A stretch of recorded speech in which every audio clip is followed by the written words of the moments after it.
The Antifa movement has been terrorizing regular Americans for years now, showing up in their black masks and matching outfits, thinking they can intimidate anyone who doesn't bow to their ideology. They operate like a mob, surrounding people, screaming in faces, destroying property. And the worst part is they almost always get away with it because the system protects them while demonizing everyday citizens just trying to live their lives. They have made it their mission to hunt down anyone they consider a threat to their worldview, and a simple tattoo, a hat, a bumper sticker, anything that signals you might think differently than them becomes justification in their minds for harassment, assault, and public humiliation. This particular cell of Antifa militants had been operating in the area for months, targeting Trump supporters, veterans, anyone with patriotic symbols, making videos of their confrontations and posting them online like trophies, building their reputation as untouchable enforcers of progressive orthodoxy. On this evening, 5 of them spotted their next victim, or so they thought. A 17-year-old kid with a Gadsden flag tattoo on his forearm, that famous coiled rattlesnake with the words, "Don't tread on me." And to these Antifa activists, that symbol was like blood in the water to sharks.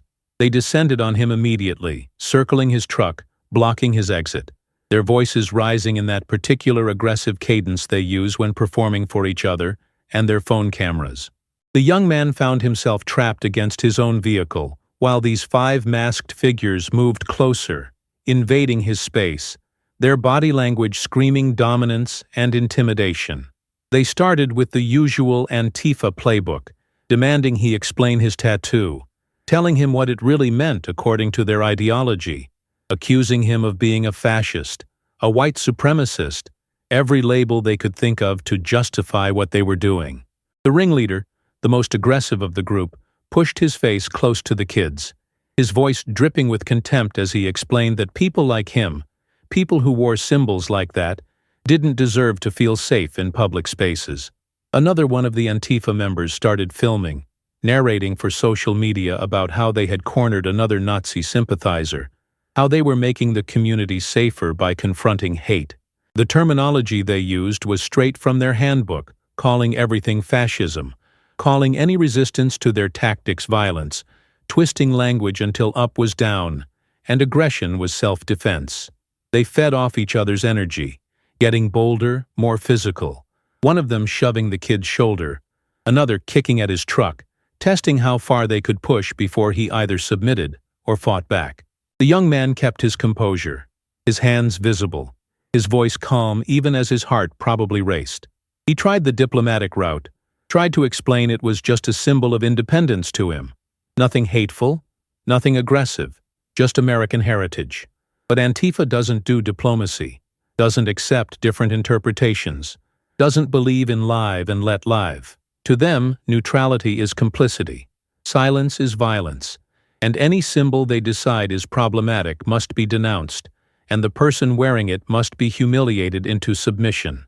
The ringleader grabbed the kid's shirt, yanked him forward, told him he wasn't leaving until he admitted what he really was, until he apologized on camera, until he understood that their ideology trumped his freedom.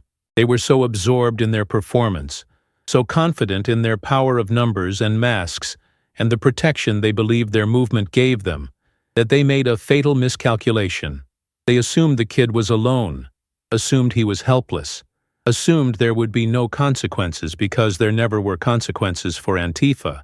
They had done this dozens of times before in this area and walked away every single time, their victims too scared to fight back, too isolated to call for help, and law enforcement too hamstrung by political pressure to intervene. But this time was different, and the first sign came not from the kid's reaction, but from the sound building in the distance. If you're sick of watching Antifa think they can assault regular Americans without facing any consequences, if you want to see what happens when these masked cowards finally meet people who aren't afraid of them, subscribe right now because this channel shows you the reality the mainstream media refuses to cover. Now watch what happened next, because these 5 Antifa militants were about to learn a lesson about the real America they had forgotten existed. The rumble of powerful engines cut through the Antifa members' aggressive shouting, and 3 massive black pickup trucks came around the corner fast, their headlights blazing. These weren't regular vehicles. They were lifted, reinforced, flying American flags from their beds, and they moved with purpose and coordination that spoke of planning and preparation. The trucks didn't slow down politely. They roared into the parking lot and formed a perfect perimeter around the scene, their positioning tactical and deliberate, cutting off every escape route the 5 Antifa members might have used. Doors flew open and men poured out, 20 of them, maybe more, wearing the black and yellow colors of the Proud Boys, and they moved like a unit that had trained together, that knew exactly what they were doing and why they were there. The Antifa cell, so confident just seconds before, suddenly found their aggressive posturing evaporating like mist in sunlight. The ringleader tried to maintain his tough guy act, demanding to know what was going on, but his voice cracked, and his hands were already moving away from the kid, already looking for exits that no longer existed. The young man they had been terrorizing straightened up, and the scared teenager disappeared entirely. His voice changed, deeper now, with authority, and he looked at his 5 attackers with something between pity and disgust. He asked them simply if they really thought he would be out here unprotected, if they really believed they could operate in this community without someone watching, without consequences finally catching up to them. The Antifa members pressed back against each other, their circle inverted.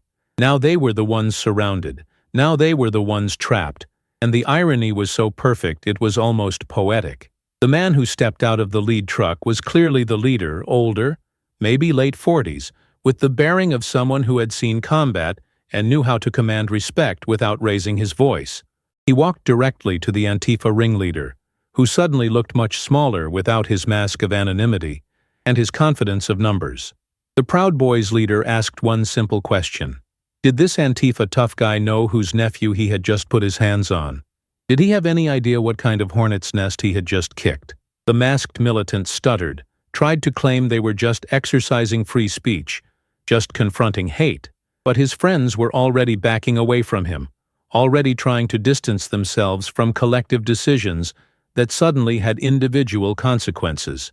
The Proud Boys leader explained, with that calm that's more frightening than shouting, that they had been monitoring Antifa activity in this area for months, that the kid, young as he was, had been trained exactly what to do if confronted, had a panic button on his phone that went directly to a rapid response network, and that button had been pressed the moment the harassment started.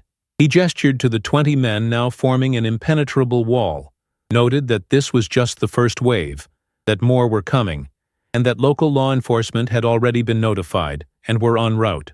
The Antifa cell, so used to being the hunters, suddenly understood what it felt like to be prey. One of the Antifa members, a woman with purple streaks in her hair, tried to argue that they were the victims of intimidation, that this was fascist violence, using all the buzzwords and rhetoric that usually worked for them.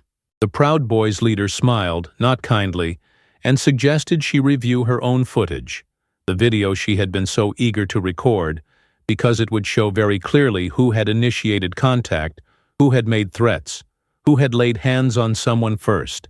He mentioned that in this particular county the sheriff took a very dim view of masked groups, especially Antifa cells, assaulting residents, and that all the political protection and media sympathy in the world wouldn't help them now. Sirens cut through the tension, getting louder, getting closer.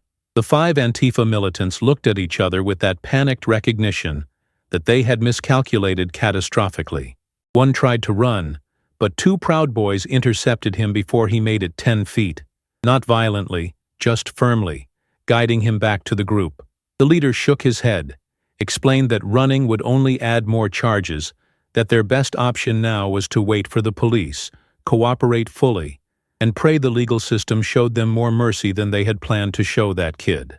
3 patrol cars arrived, and the officers who emerged clearly knew the Proud Boys leader, greeted him with respect, asked about the situation. The young man gave his statement, showed his tattoo, explained how 5 Antifa members had surrounded him, threatened him, assaulted him over nothing more than a symbol of American independence.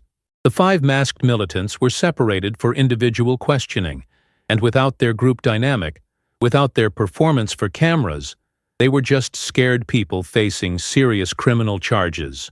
Then the situation took an even darker turn for the Antifa cell. As officers ran their identification and checked backgrounds, red flags started appearing in the system.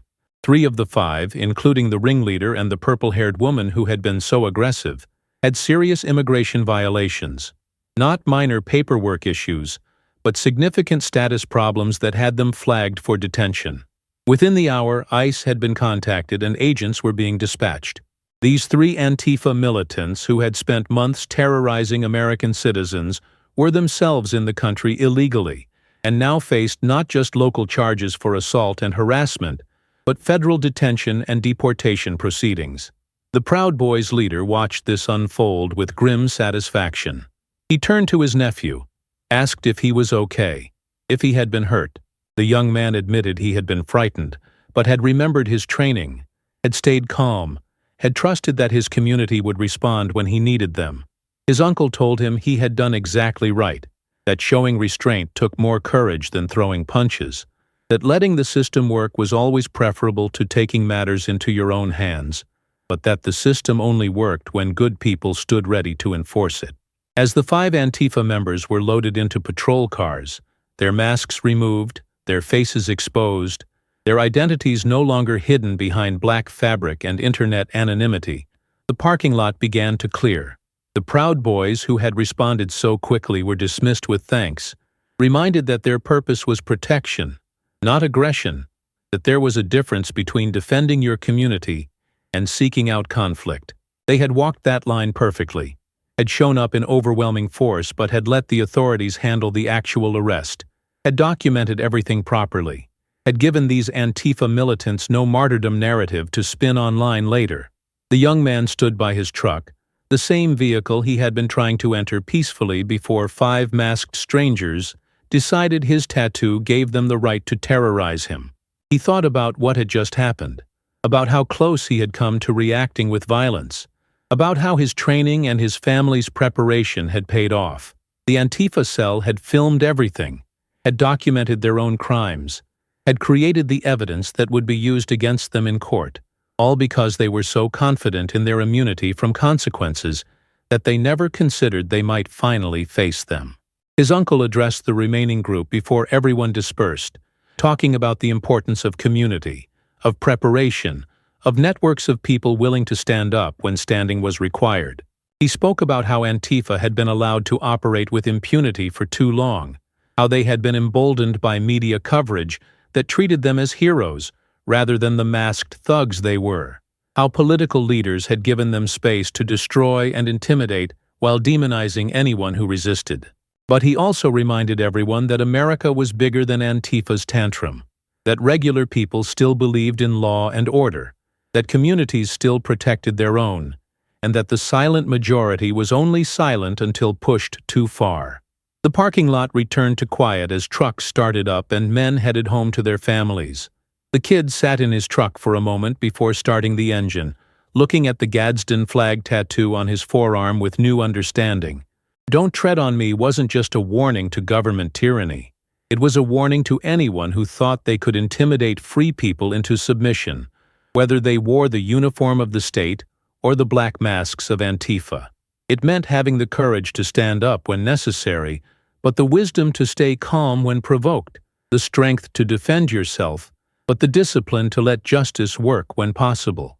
He drove home that night thinking about the 3 Antifa militants who would likely be deported, who had come to America and instead of embracing freedom had tried to destroy it, who had imported the same authoritarian tactics they supposedly opposed, who had learned too late that actions have consequences, even if it takes time for those consequences to arrive. He thought about how the media would probably ignore this story or spin it to make the Antifa members into victims, how the narrative would focus on ICE involvement rather than the initial assault, how reality and reporting had become so disconnected that people couldn't trust anything they didn't see with their own eyes. But he also thought about the 20 men who had dropped everything to respond when he needed help, about the network of people watching out for each other, about the fact that despite everything the mainstream wanted Americans to believe, there were still communities where neighbors looked after neighbors, where values like courage and loyalty and protection of the innocent still meant something. The snake on his arm didn't need to strike first, but it would strike when stepped on. And tonight, 5 Antifa militants had learned that lesson the hard way, and 3 of them would be learning it from outside American borders very soon.